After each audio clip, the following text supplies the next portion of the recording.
It was the winter of 1967, and the station, a lonely cluster of geodesic domes and antennas clawing at a perpetually grey sky, was the Soviet Union's easternmost ear. Its job was to listen to the whispers, the roars, and the secrets of its primary adversary rising from the American coastline thousands of miles away.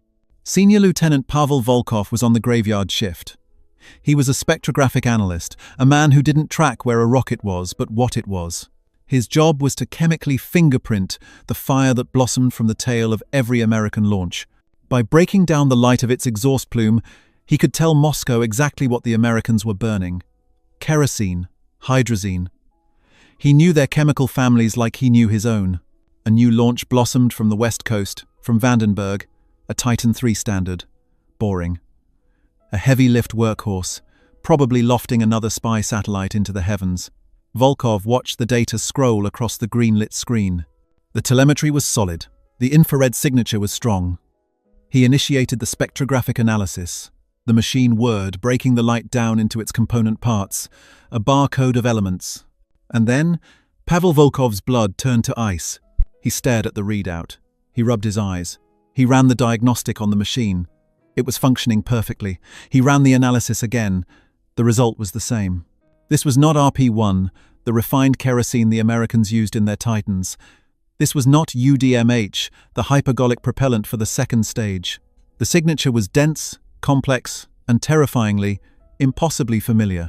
He saw the telltale spikes of specific additives, a burn rate stabilizer he had only seen in one place, a combustion efficiency that was perfect. He stumbled from his console, pulling the printout from the machine. He ran down the hall to his superior's office, ignoring protocol, and slammed the paper down on the desk of Major Kurchatov, a grizzled GRU officer. "Major, look at the analysis. Block 4, C." Kurchatov, annoyed, glanced at the numbers.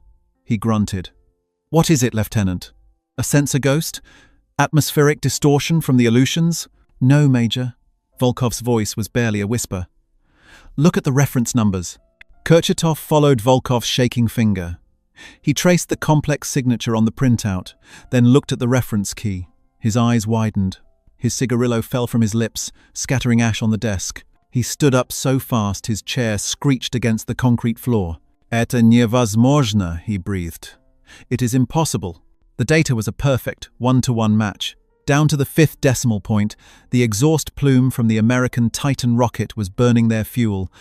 Not just a Soviet fuel, but the most guarded secret in the entire strategic rocket forces.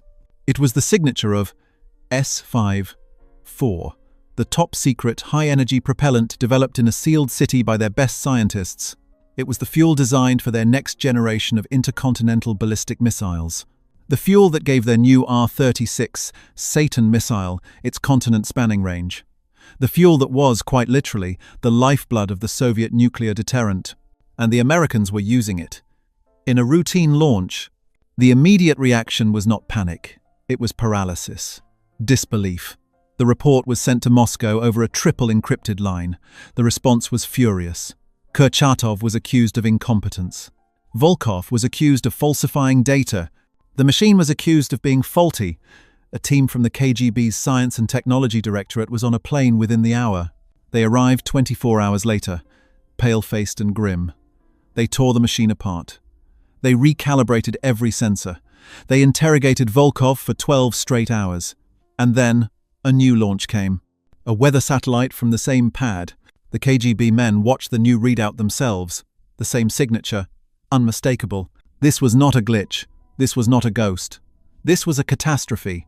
If you want to understand the secret battles, the backroom deals, and the silent technological wars that truly decided the Cold War, you are in the right place. Welcome to Cold War Impact. Subscribe now, so you never miss a single revelation. The stakes were not just military, they were existential. The entire strategic doctrine of the Soviet Union was based on a simple, terrifying calculation. Their missiles, fueled by S-5-4, could strike any target in the United States. This propellant was specifically designed to be dense, powerful, and stable, allowing their ICBMs to be silo-launched and hot-fired with incredible speed. It gave them a performance edge that American intelligence, they believed, could only guess at. But if the Americans had the formula, they weren't guessing. If they had the formula, they knew the exact thrust-to-weight ratio of every missile in the Soviet arsenal. They knew the exact burn time, allowing them to calculate trajectories with terrifying precision from the moment of launch. They knew the fuel's chemical weaknesses, its handling requirements, its operational limitations. They could, with chilling accuracy, calibrate their own anti-ballistic missile systems, their own spy satellites, and their own early warning systems to counter a threat they now understood completely. The Soviet nuclear sword had just been exposed, measured, and, for all intents and purposes, neutralized.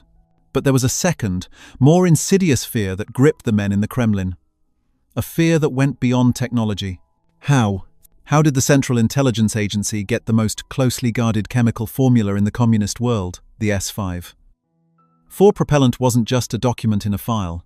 It was a complex industrial process, developed by thousands of scientists in a closed city, manufactured in a sealed plant, and transported under armed guard. The only possible answer was a traitor. Not a low-level clerk, not a disgruntled soldier. This was a leak from the very heart of the Soviet scientific military establishment. It was a betrayal of unimaginable scale. As the 1960s roared on, the Soviet leadership was suddenly faced with 2 terrifying intertwined mysteries. Who had betrayed them? And what else did the Americans know? The Kremlin's response was not a report, it was an explosion. It arrived in Kamchatka and at the S5-4 production facility in a flurry of encrypted cables and grim-faced men in identical black suits. The investigation was ripped from the hands of the GRU and given in its entirety to the KGB. Specifically, to the Department of Disinformation and Humiliation, as its targets bitterly called it, Directorate T, the scientific and technical branch, backed by the full, crushing authority of the Second Chief Directorate Counterintelligence. Their first assumption was simple, the traitor was obvious. They descended on the closed city of Kimgrad, the secret manufacturing hub for S5-4, like a plague. The city's chief engineer, Dr. Arvid Zorin, was the logical suspect. He was a brilliant, quiet man who knew every molecule of the S5-4 process, from the initial catalytic cracking to the final stabilization. He was a man who 3 years prior had been granted a rare privilege, a supervised trip to a chemical engineering conference in East Berlin. The KGB tore his life apart. His apartment was dismantled, floorboards pried up, walls checked for hollow spaces. His colleagues were interrogated, their every past conversation with him analyzed for a hint of ideological impurity. His daughter's doll was x-rayed. They put Zorin himself under the lamp. For 72 hours, teams of interrogators worked him over, demanding to know about his contact in Berlin. They offered him deals. They threatened his family. They showed him photographs of a man he supposedly met in a cafe. Zorin was, to their immense frustration, completely innocent. He was a patriot. He had met no one. He had spoken to no one. He was a man who simply loved his work. After a week, they had to let him go, but he was a broken man. He was reassigned to a meaningless administrative post, and the S5-4 facility had lost its best mind.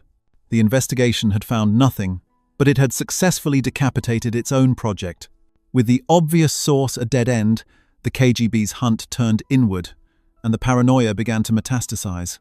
If it wasn't the chief engineer, it was. Everyone. A suffocating blanket of suspicion fell over the entire Soviet rocketry program.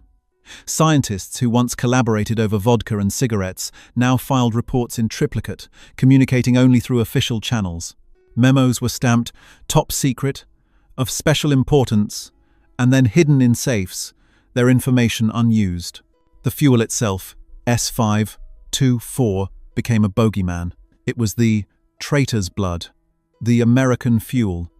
In the tracking stations, analysts like Pavel Volkov began to doubt their own senses. Was that launch a partial S5-4 signature, or just atmospheric haze? A new unwritten rule emerged: do not be the one to report the ghost signature. To report it was to invite the men from Moscow to risk your career, your freedom, your life on a flicker of data. So, the reports simply stopped. The launches continued. The data was filed. But the S5-4 analysis was left blank. The Soviet Union had effectively blinded itself. terrified of what it might see. But the mystery remained. The Americans were still using the fuel.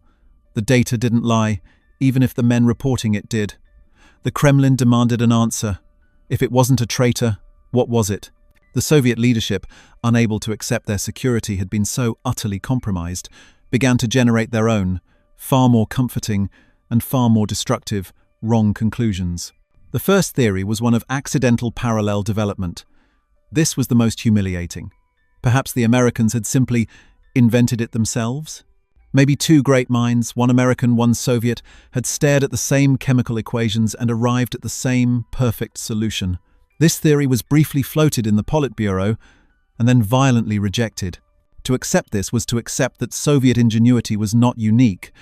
It was to accept that the entire premise of their scientific superiority was a lie. It was simply ideologically unacceptable. The second theory was flawed analysis. This one gained traction. The problem was not the fuel, the problem was the sensors. The spectrographs at Kamchatka and the other tracking stations, they argued, were too sensitive. They were calibrated using S5-4 as their baseline reference for high-energy propellants. Therefore, they were predisposed to see S5.4 inches any high-performance burn. It was a phantom in their own machine. This was a comforting thought. It meant the secret was still safe.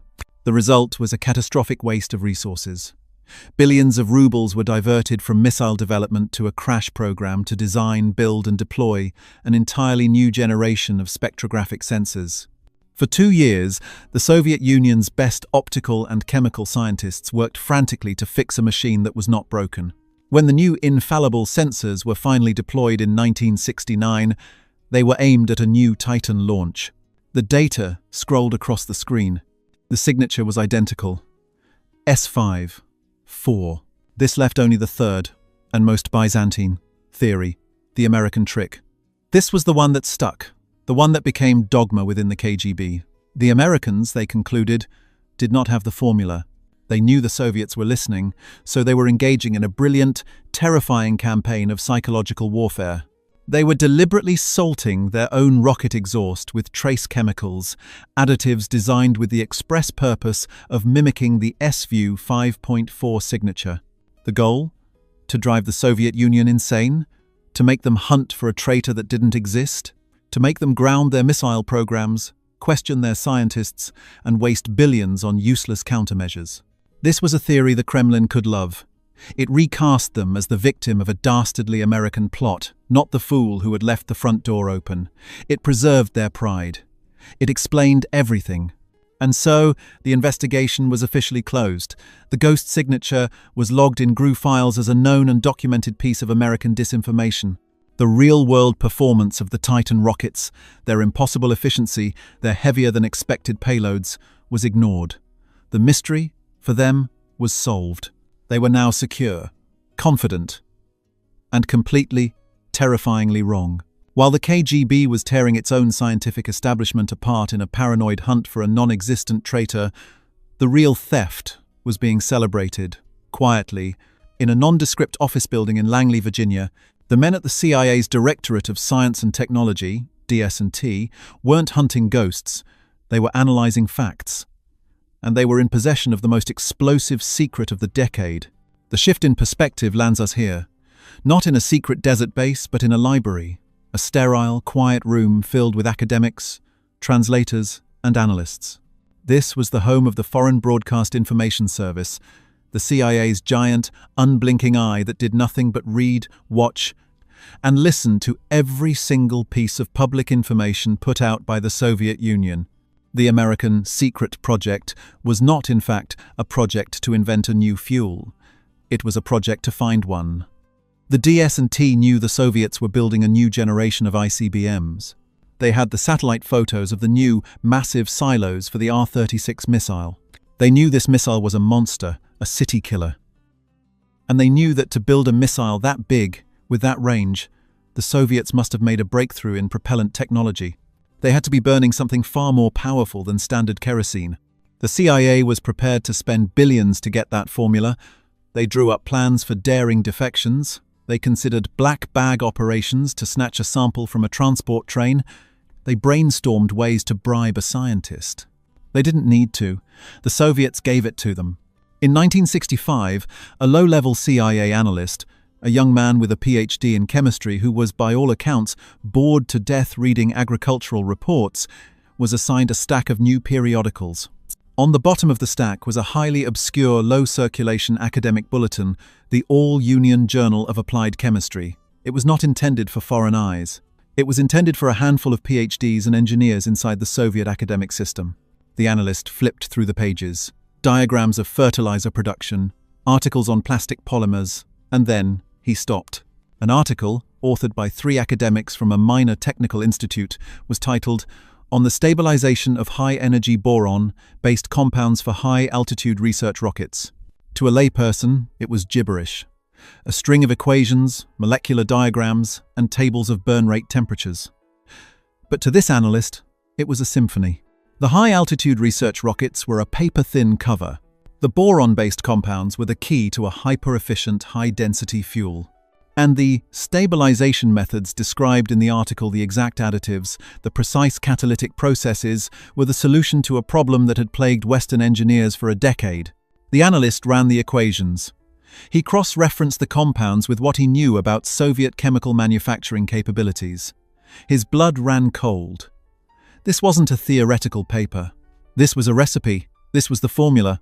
In a stunning, catastrophic failure of internal security, the Soviet Union's right hand had no idea what its left hand was doing. The academics, desperate for prestige and to meet publishing quotas, had published their unclassified research. They had, in all likelihood, no idea that their pure science was being weaponized by the military. The KGB, so focused on guarding the physical fuel and the missile sites, had completely failed to guard the knowledge itself. They had locked the front door while leaving the architectural blueprint sitting on the front lawn for anyone to read. The DS&T team in Langley synthesized the fuel. It was perfect. They named it, unofficially, Thrust B, for boron, or perhaps for Bolshevik. The American ingenuity here was not in invention, but in recognition. It was the genius of a system that believed in open-source intelligence, a system that trusted a low-level analyst to connect the dots. But then, the Americans did something else, something audacious, a pure, cold-blooded expression of American dominance. They didn't just file the information away. They didn't just use it to calibrate their defenses. They used it. The Air Force was struggling with its new, massive KH-9 hexagon spy satellites. These were the largest spy satellites ever built, the size of a school bus, designed to photograph the entire Soviet Union. But they were so heavy that even the mighty Titan III rockets struggled to get them into the perfect, high-inclination polar orbit needed to do their job. The DS&T analysts made the connection.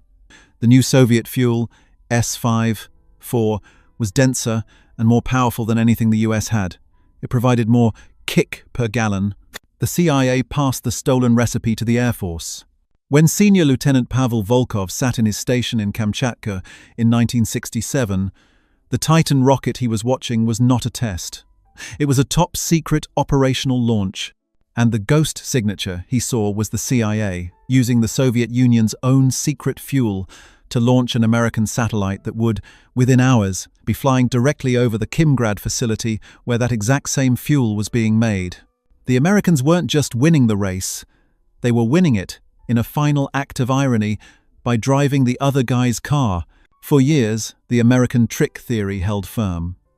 It was a comfortable lie, a piece of internal KGB dogma that explained away the terrifying efficiency of the American space program. The ghost signature was a phantom, a psyop, case closed. The truth, when it finally came, did not arrive via a satellite photograph or a radar intercept. It came in the form of a man. A tired, sweating mid-level KGB officer named Viktor Yurovich, who walked into the American embassy in Athens in 1978 and asked for political asylum. Yurovich was not a high-level spy. He was an analyst from Directorate T, the very department that had solved the S-5-4 mystery. He was one of the men who had helped write the final report blaming the Americans for their elaborate disinformation campaign. And that report, he believed, was his golden ticket to a new life in the West. He was flown to a CIA safe house in Frankfurt and sat down for his debriefing. The room was bland, beige, and smelled of stale coffee. His debriefers, a man named Jim and a woman named Sarah, were unimpressive. They looked like university professors. "Tell us what you have, Mr. Yurovich," Jim said, his voice flat. Yurevich sat up, puffing his chest. This was his moment. "I have the greatest secret of your agency, a secret of profound importance." "Go on." "I know about the ghost signature, the S54 deception." The two CIA officers looked at each other, then back at Yurovich. "The what?" Yurovich smiled. He had them. "Do not play coy. I am the man who analyzed it. Your brilliant campaign, seeding your rocket exhaust with boron hydride tracers to mimic our S54 propellant. It was genius. You drove our leadership mad. You made us hunt for traitors. You—" He trailed off. Jim and Sarah were not looking at him with the admiration of a defeated foe. They were looking at him with pity. Jim leaned forward and slid a thin, pale blue booklet across the table. It was a photocopy, bound in a simple government cover. "Mr. Yurovich, is this your signature?" Victor looked down. It was his own 1969 report, the one detailing the American trick. "Yes," he said, confused. "And you stand by this analysis?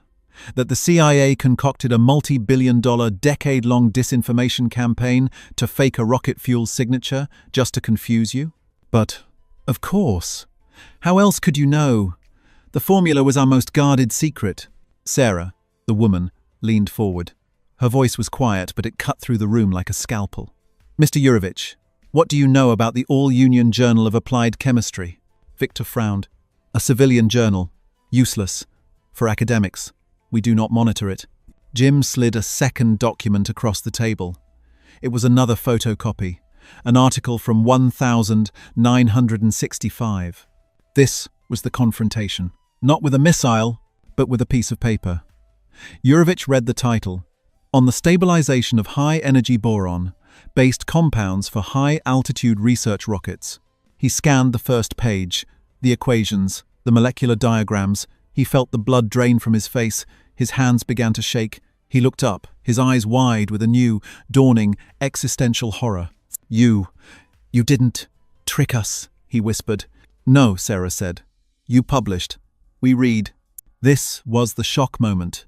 It was not the shock of American power. It was the shock of Soviet incompetence. The crushing, humiliating realization that there was no American trick. There was no brilliant psyop. The CIA had not outsmarted them. They had out-read them. The entire KGB investigation, the ruined career of Dr. Zorin, the billions wasted on new sensors, the years of paranoia, it was all a catastrophic farce. They had been haunted, not by a phantom, but by a receipt. A receipt for their own secret, which they had left lying on the sidewalk. Yurovich, the defector, broke. He put his head in his hands and wept.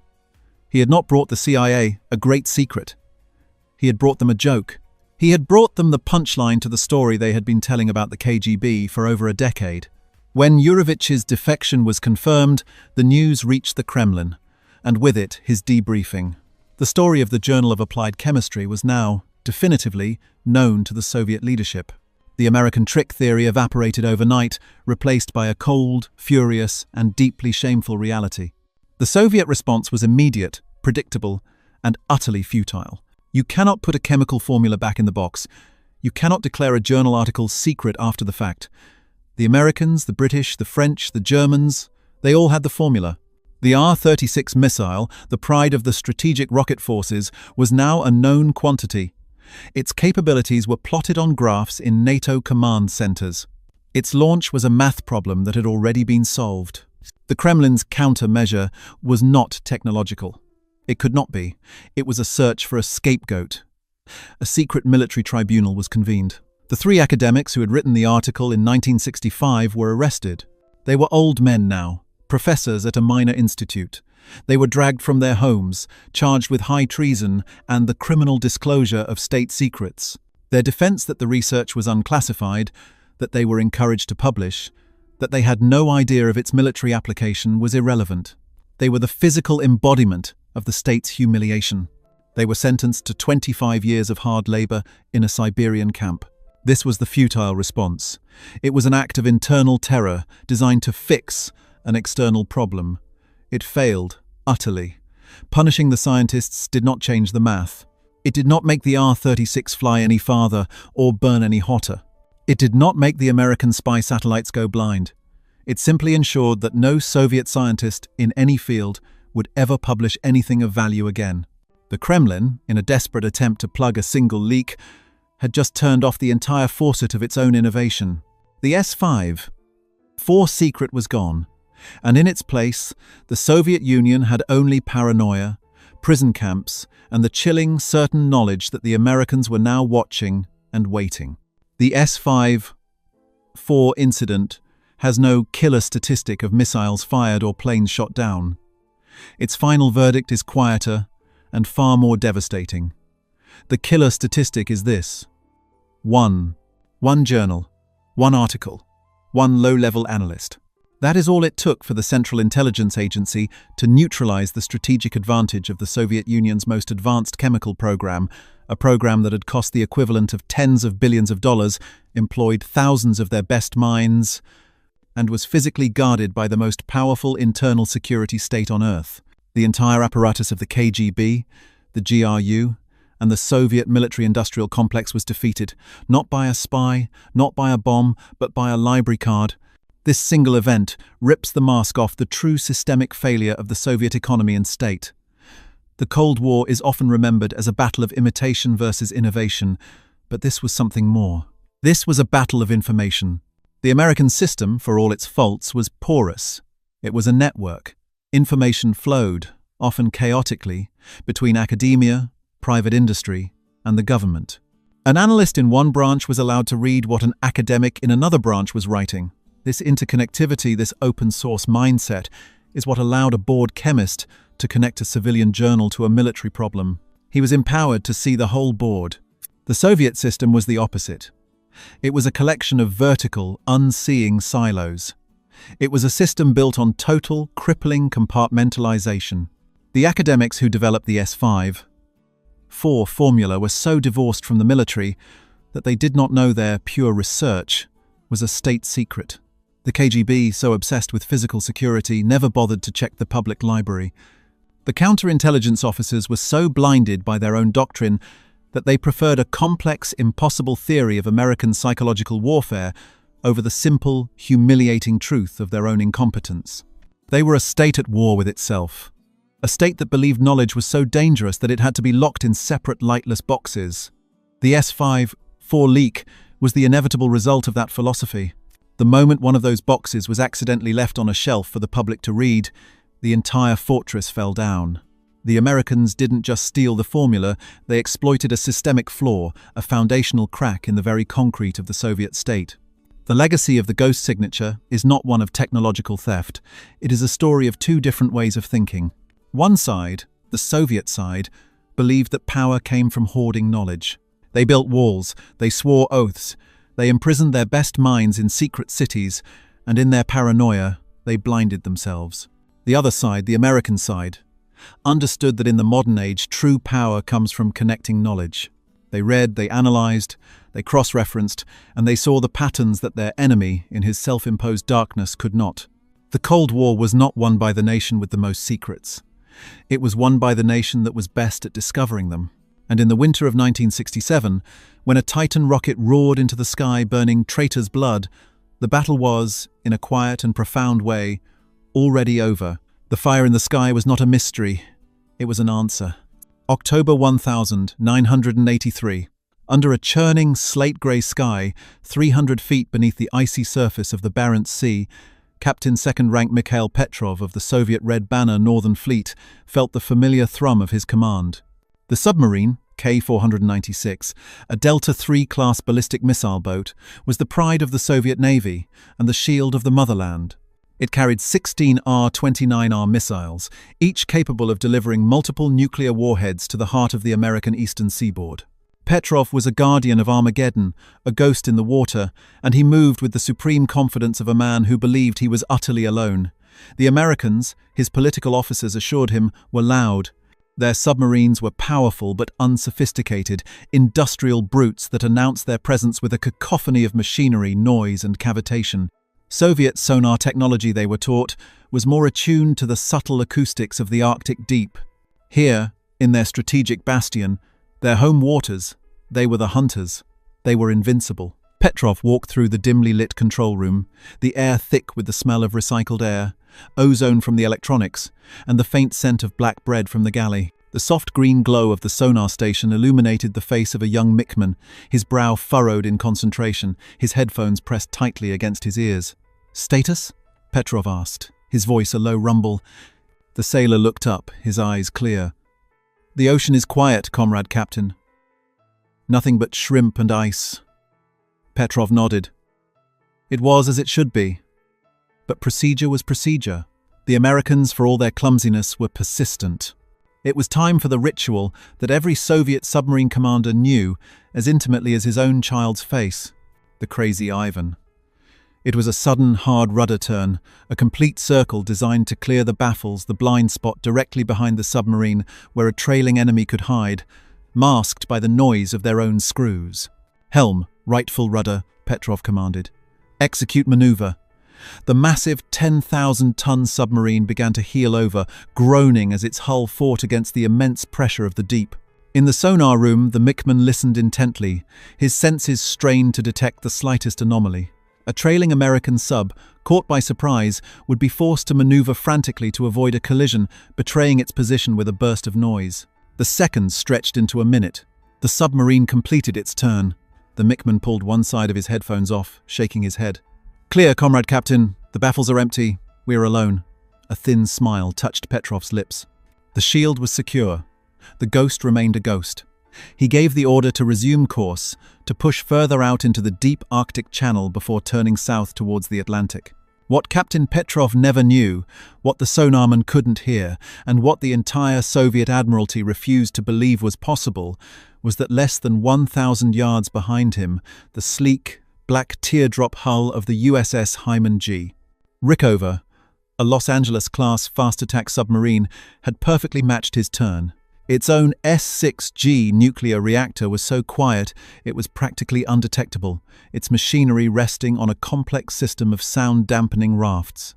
Its crew, listening through a BQQ-5 spherical sonar array 100 times more sensitive than its Soviet counterpart, had heard the K-496 begin its turn before Petrov's own helmsman had finished repeating the order. They hadn't needed to scramble. They had anticipated, adjusted, and remained perfectly positioned in the Delta's wake, a silent, unseen predator clinging to the shadow of its prey. The American submarine was a hole in the water, an absence of sound, and it would remain there, unheard and unsuspected, for the next 67 days. If you want to understand the hidden history of the Cold War and how battles were won in complete silence, make sure to subscribe to WW2 Impact. To the men like Mikhail Petrov, this scenario was not just impossible, it was a violation of the laws of nature as they understood them. The entire strategic doctrine of the Soviet Union rested on the survivability of its submarine-based nuclear deterrent. From the massive naval bases of the Kola Peninsula, a stream of metal leviathans, typhoons, deltas, aculas slipped into the Arctic gloom, their mission to disappear and provide the ultimate guarantee that any attack on the motherland would be met with absolute annihilation. Soviet propaganda posters depicted their submariners as stoic heroes, masters of the deep. Newsreels showed missiles breaking the ocean surface in thunderous displays of power. The message was clear: the Soviet submarine fleet was the most advanced, the most silent, and the most deadly force beneath the waves. Their admirals and designers had poured immense resources into a single-minded goal: acoustic superiority. They pioneered double-hull designs for survivability, developed massive 7-bladed propellers to reduce cavitation, and coated their most advanced boats in sound-absorbing rubber tiles. They believed, with the conviction of faith, that they were winning the technology race in the one area that mattered most: stealth.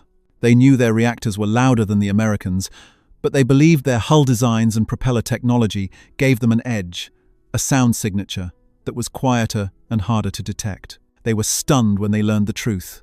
They couldn't believe what American ingenuity had accomplished in the dark. This belief system was shattered by a reality born decades earlier in the mind of one of the most ruthless and brilliant engineers in American history, Admiral Hyman G. Rickover. The father of the nuclear navy, Rickover was a man pathologically obsessed with perfection, reliability, and one other, overriding principle: silence. He understood that in the deep ocean, sound was everything. Speed was irrelevant if you could be heard coming from 50 miles away. Firepower was useless if you were destroyed before you could launch. From the very beginning of the nuclear submarine program, Rickover drove his engineers and contractors with a relentless fury, demanding that every pipe, every pump, every rotating piece of machinery be designed not just for performance, but for silence. The result was a design philosophy utterly alien to the Soviets. While the Russians focused on brute force, bigger boats, bigger missiles, deeper diving depths, the Americans pursued a fanatical devotion to acoustic stealth. The teardrop hull of the USS Albacore, the development of natural circulation reactors that could run with their main coolant pumps shut down, the placement of entire engine rooms on massive, vibration-absorbing platforms called rafts. Every innovation had a single purpose: to erase the submarine's presence from the ocean. The culmination of this obsession was the Los Angeles class. When the first boat, the USS Los Angeles, SSN 688, was launched in 1976, it represented a quantum leap in submarine technology. It was not just a weapons platform, it was an integrated system of stealth and sensors. Its heart was the BQQ-5 sonar system, a massive spherical array built into the bow that could listen to the ocean with unparalleled clarity, its data processed by computers that were light years ahead of anything the Soviets possessed. This was paired with a towed array sonar, a cable miles long trailing behind the sub, studded with hydrophones that could detect the faintest whispers of a distant enemy. The Americans had understood a fundamental truth that the Soviets had missed. It wasn't just about making your own ship quiet. It was about making your listening ability so sensitive that the enemy's quiet sounded like a symphony of noise. The unspoken policy of the US submarine force was not merely to patrol the oceans, but to own them. Their mission was to go deep into the enemy's most heavily defended waters, the so-called bastions of the Barents Sea and the Sea of Okhotsk, and tail every single Soviet ballistic missile submarine from the moment it left port. It was a strategy of breathtaking audacity, a silent, undeclared war fought in the crushing blackness of the abyss, and the Soviets never even knew it was happening. They were defending against a brute force attack they expected, completely unaware that an invisible enemy was already inside their house, listening to their every breath. The arrogance of the Soviet Navy reached its zenith in the mid-1980s with the launch of the Project 971, the submarine known to NATO as the Akula class. This was their masterpiece, a vessel designed with the specific purpose of hunting and killing American Los Angeles-class submarines. Soviet naval architects had finally acknowledged some of their acoustic deficiencies and had thrown everything they had at the problem. The Akula featured a distinctive limo, a pod on its rudder that housed a passive towed sonar array, a direct copy of the American system. Its machinery was mounted on advanced sound-dampening blocks, and its huge, highly skewed propellers were milled with a precision previously unseen in Soviet shipyards. The first intelligence reports reaching Washington were sobering. The Akula was quiet. Dangerously quiet. The Soviets believed they had finally achieved parity, if not superiority. Aboard the K-317 Pantera, one of the first Akulas to enter service, Captain First Rank Vladimir Zemskov felt a surge of pride. His vessel was the apex predator, the culmination of Soviet ingenuity.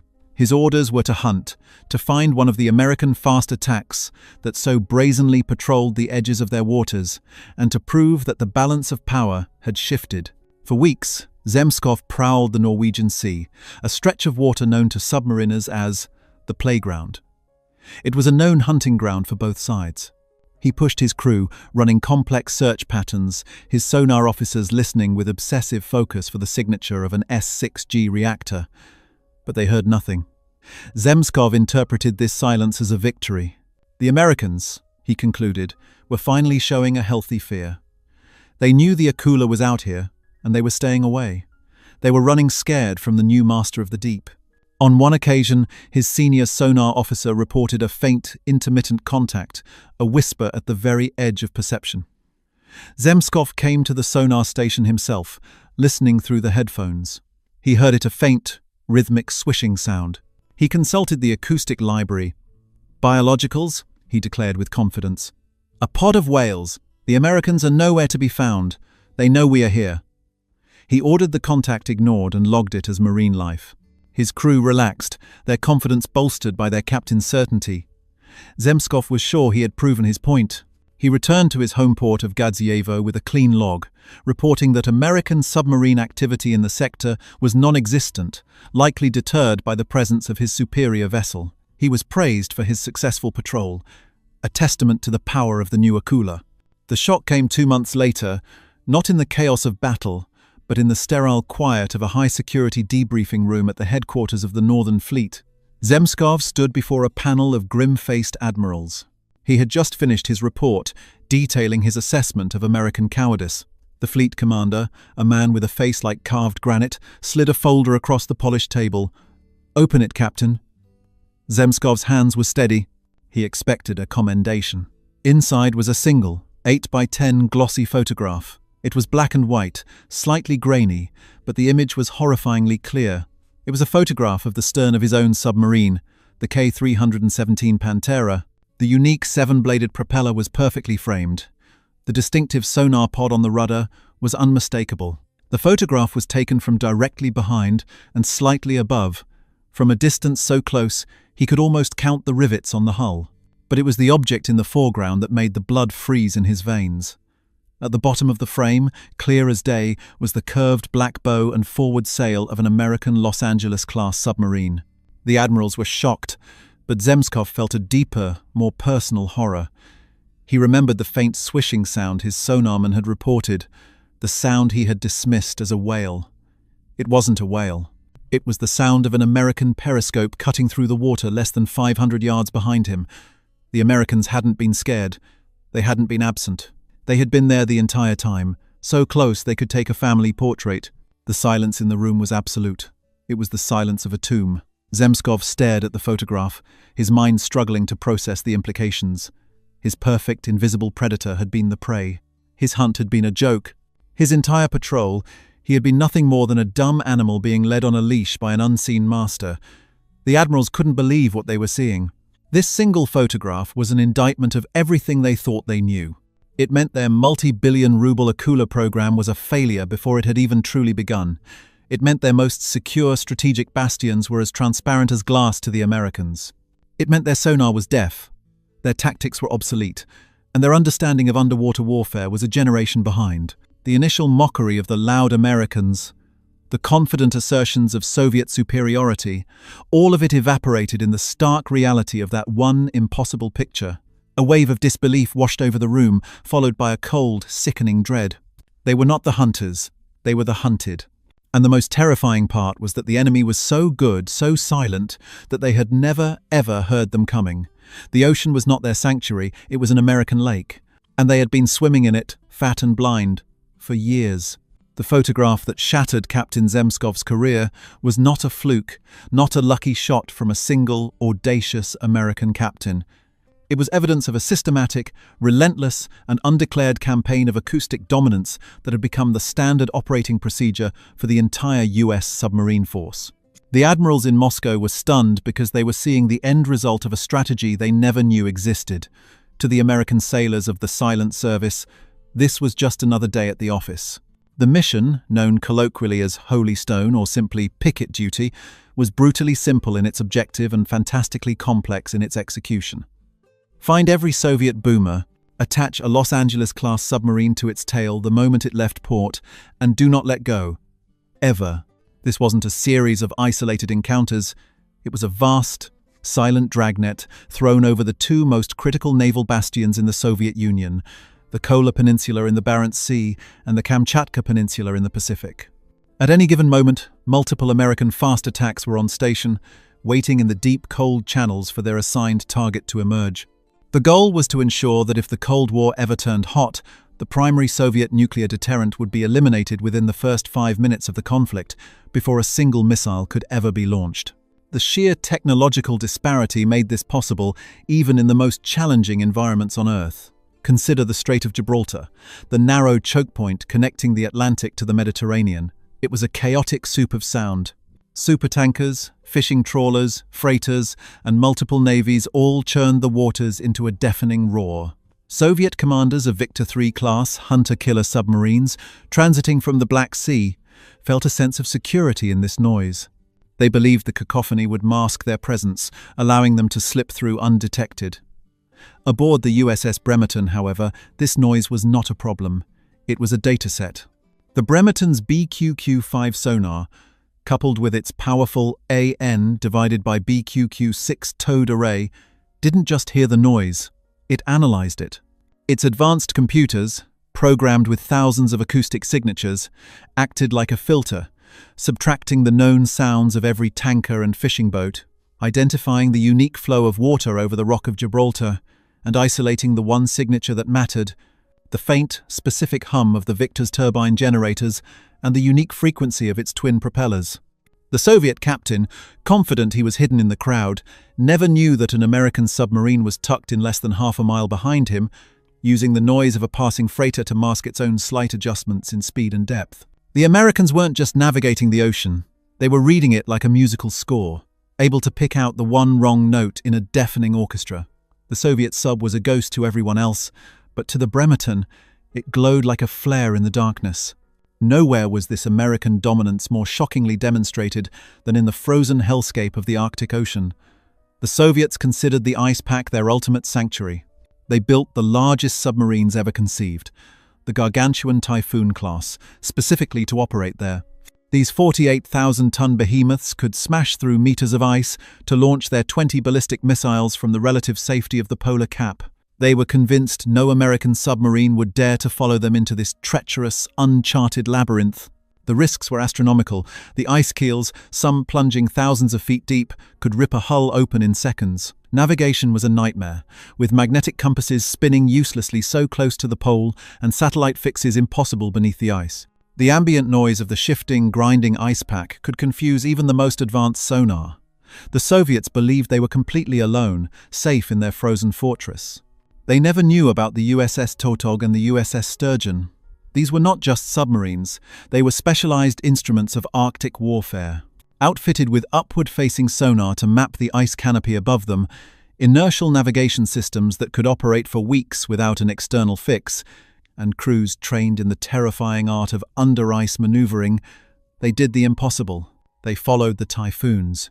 American captains would trail a typhoon for weeks on end, navigating a three-dimensional maze of moving ice, their world a constant twilight of sonar screens and the eerie groans of the ice pack pressing in around them. The American sonar operators became so attuned to this environment that they could distinguish the sound of their target from the sound of a cracking ice floe or a distant underwater avalanche. While the Soviet crew aboard their Typhoon enjoyed the false confidence of total isolation, an American crew, a few thousand yards away, was silently logging their every move, noting their patrol patterns, and keeping a targeting solution constantly updated. The Soviets were stunned to later learn that the Americans had not only followed them, but had also surfaced in small pockets of open water, or polinyas, to send back intelligence reports, sometimes within miles of their quarry. The ice hadn't been a shield, it had been a coffin, and the Americans had been holding the lid. For the Soviet sonarmen, the experience was psychologically devastating. They were trained to listen for things, the beat of a propeller, the whine of a turbine, the ping of active sonar. But the American Los Angeles-class submarine became a symbol of something far more terrifying, the absence of sound. It was a hole in the water, a void where something should be. Veteran Soviet submariners would talk in hushed tones of phantom contacts, faint, inexplicable acoustic disturbances that would appear and then vanish, leaving them questioning their own senses and equipment.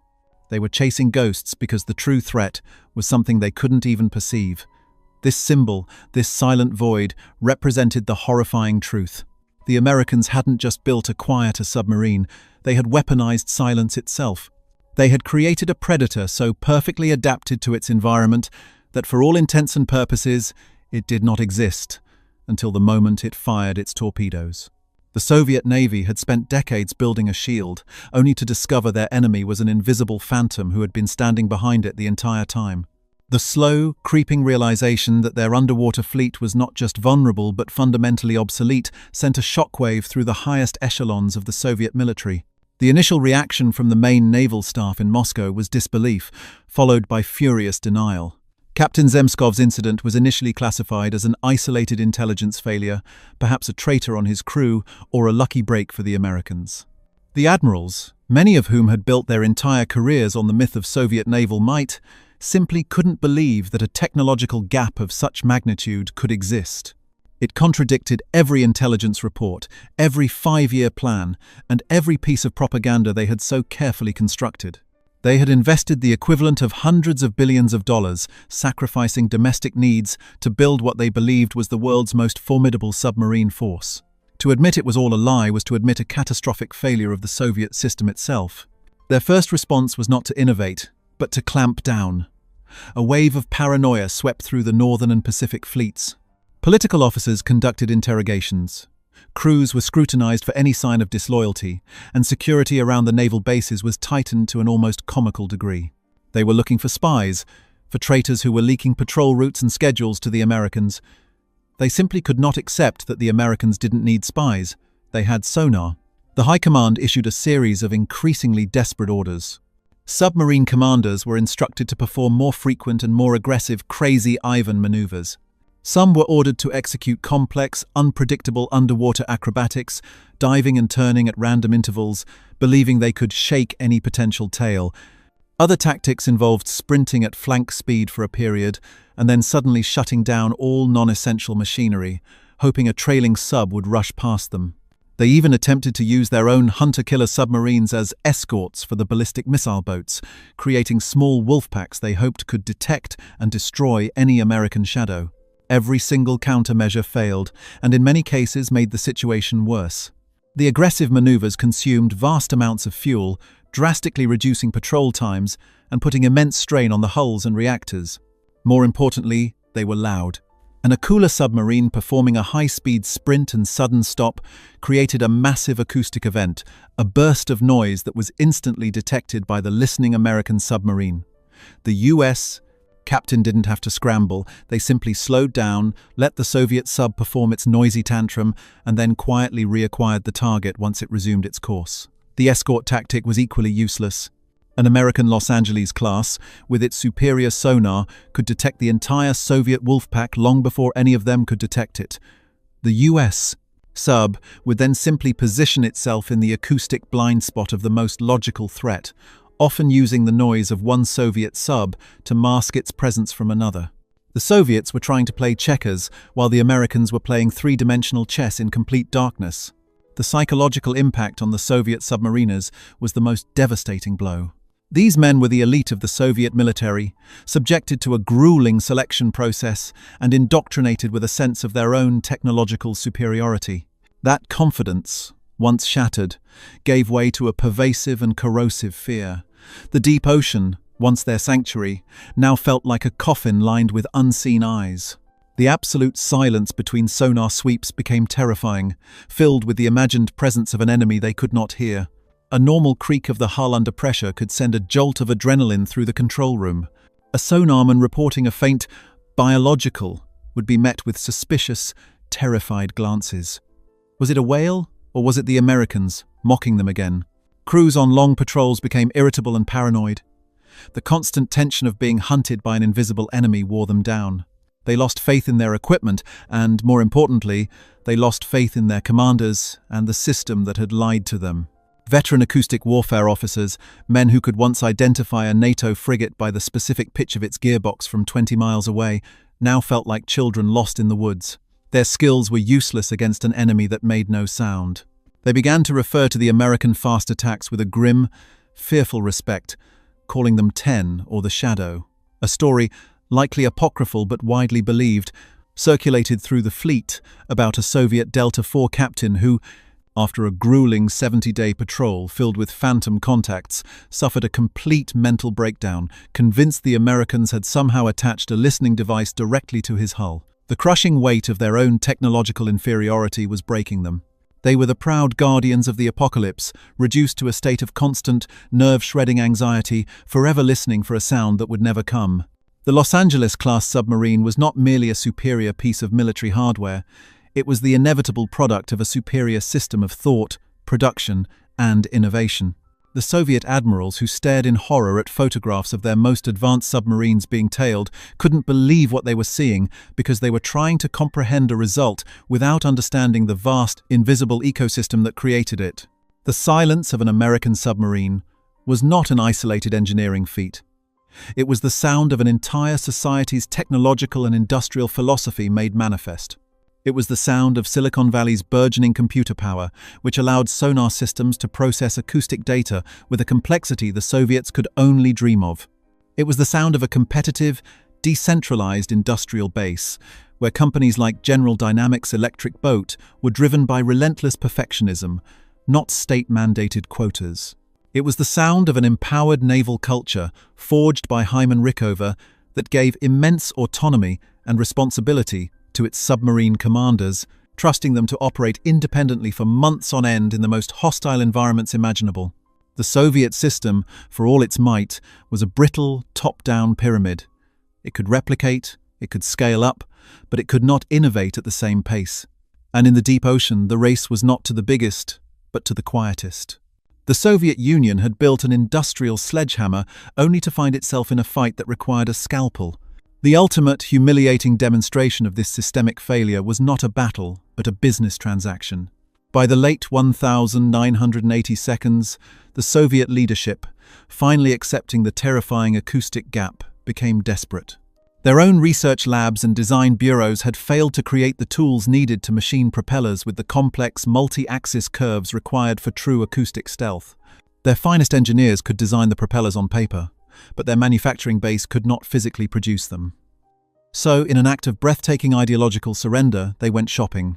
Through a series of front companies and clandestine deals, the KGB orchestrated the illegal purchase of 2 9-axis, computer-controlled milling machines from the Toshiba Machine Company of Japan, and the advanced numerical controllers to run them from the Norwegian state-owned company Kongsberg Våpenfabrik. These were not weapons, they were the tools that create the weapons. They were the crown jewels of Western manufacturing technology, capable of carving massive blocks of metal into sophisticated shapes with a precision measured in micrometers.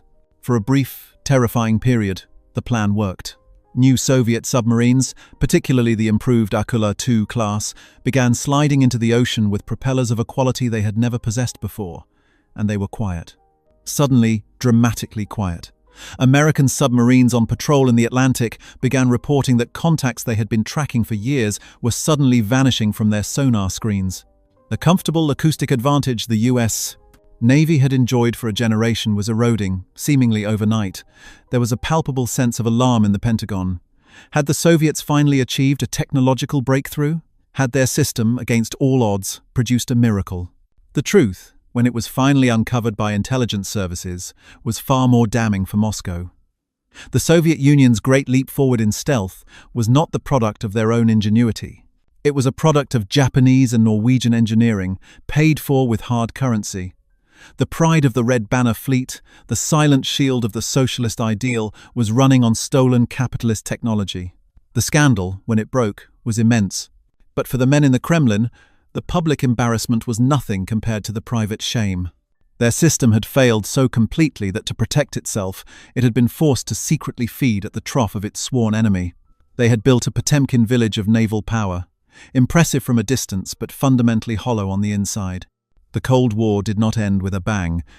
It ended with a whimper, with the quiet rusting of a silent fleet that its nation could no longer afford to send to sea. In the years after the collapse of the Soviet Union, American naval officers began to meet their former adversaries at conferences. The stories they heard were astonishing. They learned that Russian sonar operators, in a desperate attempt to hear the American submarines they knew were there, would sometimes turn off their own electronic filters, flooding their headsets with the raw, chaotic sound of the ocean, hoping to catch a whisper of evidence in the static. They listened, straining their ears in the dark, for an enemy whose defining characteristic was that he could not be heard. They were listening for a ghost. The final verdict was written not in treaties but in technology. The Soviet ideology, built on the promise of industrial and social perfection, was ultimately defeated by a system that was more adaptable, more innovative, and fundamentally more creative. It was a system that could design a submarine so acoustically invisible that the only way its enemy could ever hope to match it was to buy the machines that built it. The great contest of the 20th century was decided in the silent, crushing dark 300 feet beneath the waves. It was won not by the side with the most missiles, but by the side that understood that in the modern age, true power doesn't make a sound.